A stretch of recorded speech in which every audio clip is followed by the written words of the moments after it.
everybody. I'm Tom Vessel. I'm Wendy Yee. And I'm Chris Yee. And today we're reviewing Galileo Figaro. Sorry. Galileo.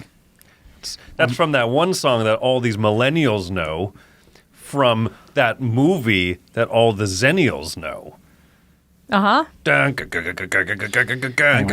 he is talking about Wayne's World. Anyhow, that's the millennial movie.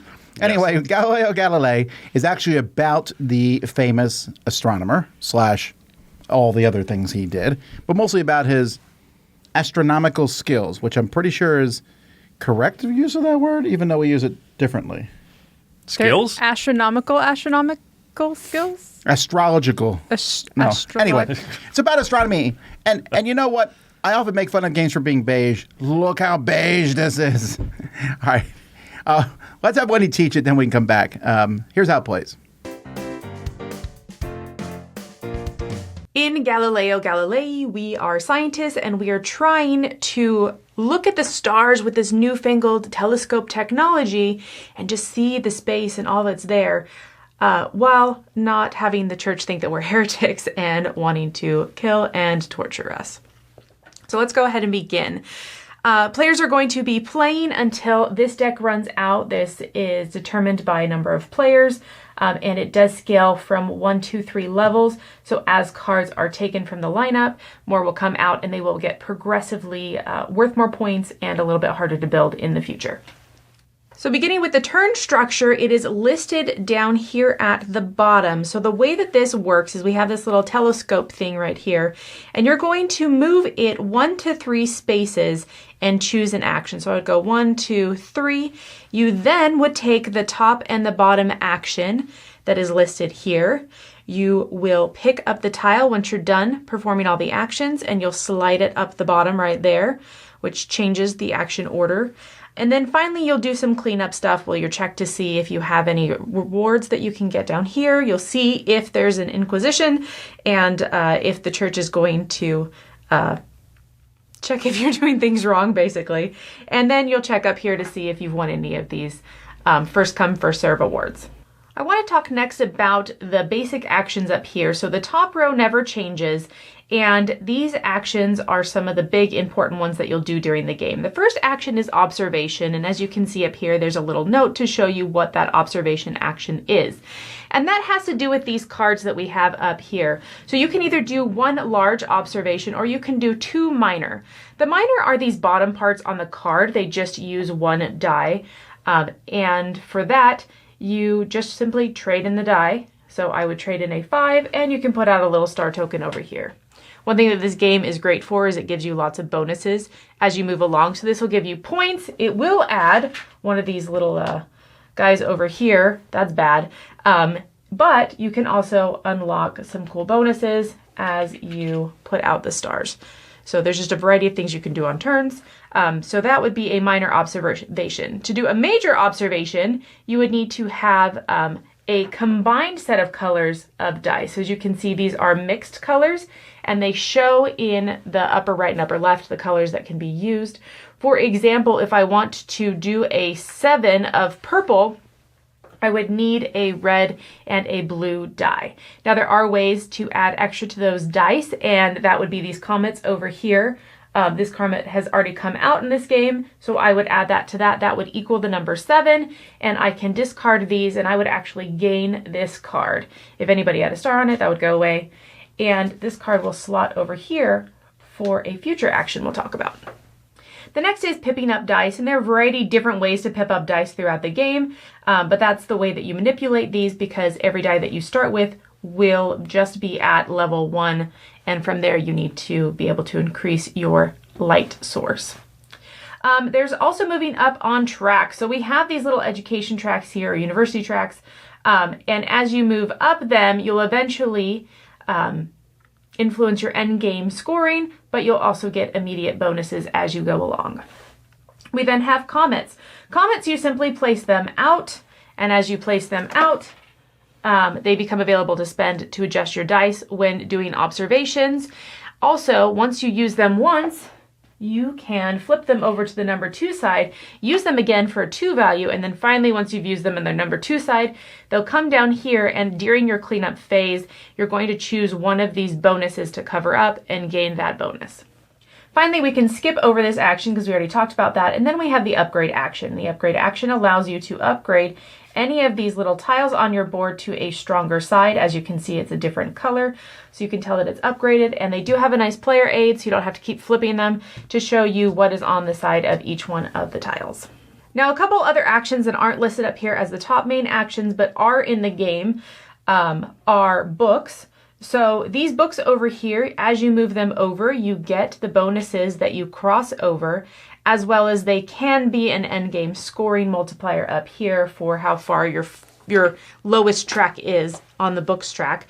So we have actions that come with where we just zoot all the way to the end, so we would get all the rewards that we pass over on our way to the end. But then there's also bonuses like this one over here that let you move any books up to 3 spaces.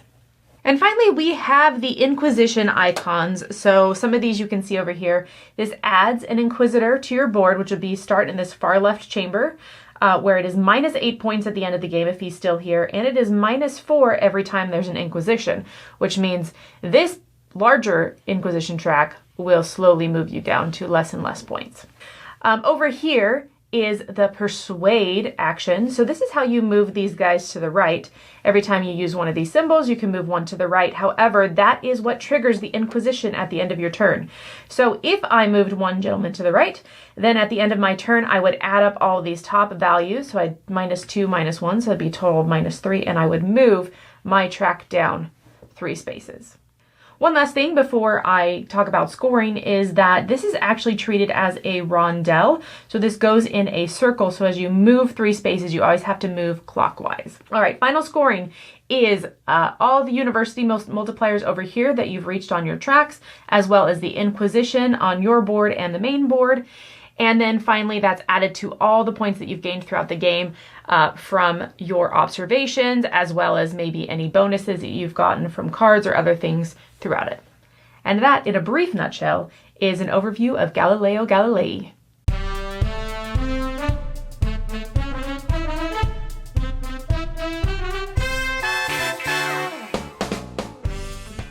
So I said at the beginning that, it was beige, but I don't mind it here at all. I know you like it anyway, so it doesn't matter.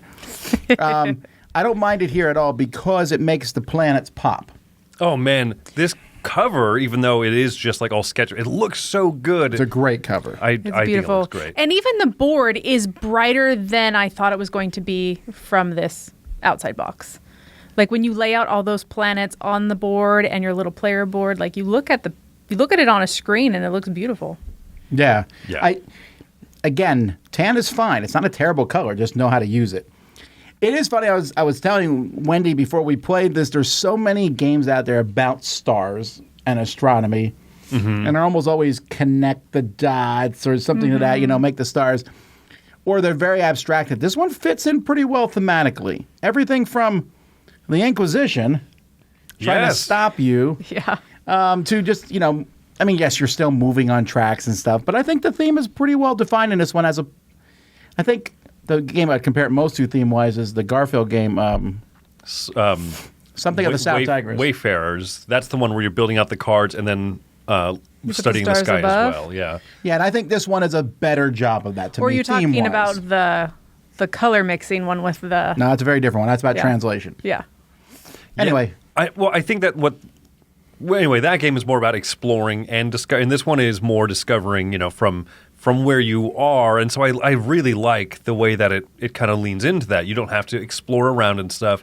You have that display of the cards that are available to you. You can study and research on any of them. And I really like that little hook of the telescope mechanism. I think that's a neat way to do kind of a gear-esque mechanism without it explicitly being gears. I agree to a point. It's essentially a rondelle. So a rondelle is a circular thing where you're moving a piece around it. This is the same thing with a slight difference because you're taking the pieces and putting them at the bottom and slotting them up, which you could do in a rondelle but be confusing. It's like a cool-down track plus rondelle. Yeah, but that being said, sometimes it's a little wonky. You're counting up, 1, 2, coming back down to the bottom 3. You have to just remember that. The telescope itself works really well.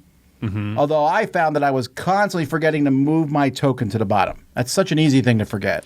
Yeah, they have that layout of the turn structure at the bottom, and whenever I wasn't regularly using it, that's when I would forget. Like if I remembered, oh, it tells me what to do. Because I would also forget the meters at the bottom to take I would put them down there when I would use them to have a higher die or to mix them with my dice. But then you put them down on the bottom and you're supposed to gain a benefit at the end of your turn. And I would forget to take that benefit. It would just sit down there, and 2 turns later, I'd be like, oh, I got to take my benefit real quick. Oh, that triggers this, and that triggers this. Okay. Finish your turn. Sorry for the interruption. I think every board has that little player aid, and you should follow it step by step. This is one of those games. It's not even as procedural as a lot of other games like Teotihuacan and other ones where there's like 7 steps to a turn, but you should still follow it sequence by sequence so that you don't forget those little things. You don't get a meteor benefit every turn or even every 4 turns, but when you do, it's so good, and you want to remember to use it immediately. Yeah. There are a lot of games where I complain because I feel like I have to scratch and claw to get anything in the game. And this one does not feel like that. You start off with a few small dice and you're like, wow, okay, I got to work my way up here. You can do it turn 2. You know, you're getting more dice. You can upgrade dice. You have the compass tokens, which you can discard to upgrade things. And it just feels like it's a nice flow. You move up, get your combination of actions. And I always feel like, ooh, there's a lot that I get to do. But they're not particularly long actions either, other than maybe discovering something. Right. So it has that quick, snappy turn thing to it, but the actions also feel satisfying. I never feel like there's a wasted action. In fact, the most wasted action is the technological upgrade tile. Oh, but it feels so good. Right. I just want to upgrade my tiles. But I mean, I like that. I actually like that action is worse than the other actions because that's always mine, and Jason, that's always his go-to, right? And so I want that to be not the best thing to do and to make you think, should I do it or not? And you can't spam it because you have to count at least 3 spaces. You can only do it max every other turn, every 3 turns. You can do it every other turn. I know this for sure. Yeah, there's 5 spaces. So yeah, I love that telescoping mechanism because, like you said, it kind of is like a rondelle where you take, you know, a lot of those games take the action, put it at the end of the rondelle, but you get to then also on top of that, because it is a fixed action plus that moving action, you can set up your own really nice turns. I find that to be incredibly satisfying. It's like any game that has kind of gears that line up. It's so nice when the right things line up, and I feel like it gives you a little more control of that. I can choose to take a slightly substandard action this time so that things line up, and next turn, I'm going to be in a great place. Love that feeling. It's interesting because I looked at this as more of a take quick snappy turns. I think you could spend a lot more time thinking about exactly what turn you're going to take and how that's going to align on the rondelle. And for me, I would rather, especially the first few plays, just not worry about that. Right. Like, just pick a good action. All the actions are good. Just pick one. Oh, I'm just talking about my extremely smart high-level play. Yeah, Chris is... Okay, most of these accidental when they lined up, but it still felt good. But yeah, I think you could with advanced play. Like, I think this game can grow with you, which is cool. I really like this game, but there's one aspect that drives me nuts. From a theming aspect, I like the fact that the Inquisition's involved. I don't like much else about it. It feels like, well, you said debt. And I just am not a big fan of debt mechanisms in games. Like, I take an action and get this Inquisition thing, and now it's dragging around my neck. I also feel like it's a bit wonky. I'm trying to figure out the point values. Like, it's usually easy to figure things out. If I do that, I discover a star. I found a new whole, constellation. These are these points. This one, I'm like, okay, if I do that, it could be -8. So, but if I move it up here, I get it. It's the most unique thing about this game. All right. Mostly the rest of this game is kind of riffs on other games. This is the most unique thing. So this is just a me thing, and it doesn't make me dislike the game. Also, I can avoid it when I play. I don't know if it's for the best, but I can avoid the Inquisition if I want. I don't know why I don't like it as much as I just don't like that dread or I can't math it out in my head very well. I think the dread is on purpose. Sure, it's the Inquisition. Yeah, it's like... No one expects it. They're just hanging around, you know what I mean? But You're I like discovering it. more stars? No, sir. I like it because thematically it fits. And so it doesn't just feel like this weird shoehorned side thing, because I feel like it has a purpose. And I was able to play a game where I had 7 of them. And so each round, as I was triggering these inquisitions and making those movements, I was getting like +7 to everything. And so moving up on that track and getting those high scores at the end, it was a really hard engine to get going. But once I got it going, I was like, oh, sweet. I now have these guys on my side. They're no longer this bad thing. Well, and one thing that I'll say to it too, there's 4 objectives to move up tracks, and then there's also the other 2 types of, like there's 6 types of things you can chase. 4 of them are used for the tracks. The other 2 are placed on top as other objectives. And I like the fact that you'll have that game setup variability, but all 6 elements, the meteors and the inquisitors, all that stuff, will be used in some capacity that's different game to game. But it still does a good job of driving you to consider, well, maybe I should have 4 inquisitors at once. No, you probably shouldn't, unless you can manage it. Ooh, I don't know. And maybe that's where that math that you're talking about is coming in. I just think that's trickier. I can sit and look and say 2 stars versus 1 constellation. The constellation will give me some benefits. Mm-hmm. The stars give me more points initially, but the stars might help me in a goal. And that's still a little hazy, but I can kind of guess it. The Inquisitors, like on the last turn, I'm sitting there going, okay, do I take one of these guys? Because that's -8 points, but it gets me this. But can I move them forward? I'm like, I'm going to do a star. Yeah, I really like that. It's a mix of push your luck with those Inquisitors. How many do you have? How quickly do you take them? How can you combo a lot of actions together, especially with those free bonus actions? The free actions, they call them, we have to pay the resource for. But anyway, like the additional actions to move them forward on the tracks. And I love that balancing of can I have enough of them pushed forward that I can net gain on the track? But I also like that it doesn't feel like debt to me, I think, because you don't suffer Inquisition penalties every turn. Only when you move them. Only when you bribe them. Only when you bribe them. And I think for me that makes a big difference in that I don't feel like the game is dragging me down. You know, I mean, it puts a little bit more of that agency and control in my hands. It's the least thematic part of it, though. I agree. Which is fine, and I agree. It's the best part, unfortunately, at least thematic part. What are you actually doing? I think they still feel like debt, because if they're sitting all the way over on the left side and you have 4 of them, they're each worth -8 points at the end of the game. They feel like passive debt, not like actual collectors coming to break my kneecaps. Okay, fine. I don't like any kind of debt, Chris. But no, I laugh. I find that the Inquisitor part of the game actually is most thematically appropriate, and that it's a little dark humor, but that track, like the overall track, when you are on the good side, you're like getting handshakes and adulations, and you keep going further and worse off into it, and you're like getting tortured and hanged, and it's kind of dark on that track. But I find that as a dark sense of humor, very visually funny. I think that some of my favorite parts of this game is working with the comets and the dice. So I really like that idea of you can have a single colored die, or I guess it has to do with light spectrum. Like as you're looking and you're seeing more light spectrum, you can see farther or different or something. I don't know science. But the dice represent the light spectrum. And so you can have one and you can discover little things, or you can combine them and you discover bigger things. And then you can have the comments and you're like, hey, I discovered a comet. That's worth more points, right? And so I just like that mechanism of it's worth 1 when you put it out. And then you flip it over and it's worth 2. And that's really nice, but then it's gone. But then you get a one-time bonus for finishing it. You can use it multiple times. That's awesome. Yeah, Agreed. You can use it multiple times and you get that bonus. So I just feel like it's always good to put out the meteors. And it might be chasing an objective. Mm-hmm. And yeah, exactly. A lot of good feedback within the systems of this game. That's what I like, is I like that there's so much to do in this game, and you can't do it all, which makes me happy. Mm-hmm. There's so many things. I want to move on the tracks on the constellation cards. I want to get out every single comet/asteroid, whatever they're called, out into the board. I like that a lot. So despite my reservations about the Inquisition, and despite I'm not 100% sure the player powers are balanced, but that might just be me. Definitely I like some better than the others. I give it an 8. It's very enjoyable. It looks great. The theme's strong. It feels almost like, I mentioned at the beginning, Garfield games. It almost feels like one in many ways.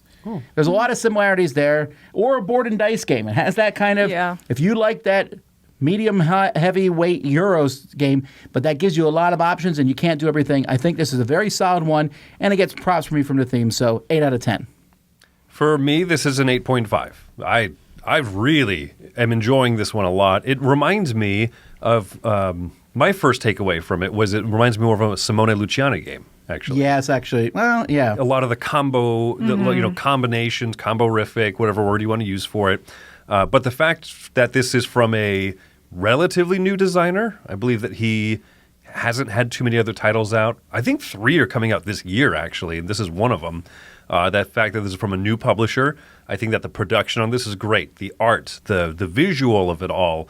Now, inside the box is more colorful than this, but I think that it still manages to be striking and not overwhelming. A lot of the information I can take in visually easily, the graphic design, all that stuff is great. But the fact that the game is so fun, the game gives you a lot to chew on and a lot to do and a lot of ability to mess with the systems in there. Go into a lot of Inquisitor debt if you want to, or avoid it completely, and you can still play, I think, very well. It's super fun. 8.5 for me. Nice. Well, I'm going to give this a 9. Wow. Yeah. I really enjoyed this. And the more I play, the more I'm enjoying it. So I think that that's a really awesome thing. For me, this feels like the type of games where where you've got combos and you've got tracks and you've got some engine building and you've got just all this cool stuff that you're doing. But I feel like the overhead of learning and the overhead of thinking about it and the overhead of each turn isn't as heavy as some other games that I love. And so I like that. I like that the turns are quick. You only have 5 action options. I mean, really you only have 3 because you have the 3 movements. You have 3 action options on your turn. You pick one of those. You might think ahead, maybe one turn. But it's got so much to do, so much to see, so much to try. The variability of the player powers. There's so much good in there in that cool, not too heavy of a weight for being a heavier game. Well, there you go, folks. That is Galileo Galilei. I think that's how you pronounce it. I don't know. Anyhow, check it out. Coming out very soon. I'm Tom Vassell. I'm Wendy Yee. And I'm Chris Yee. And we're looking at the stars. That's you.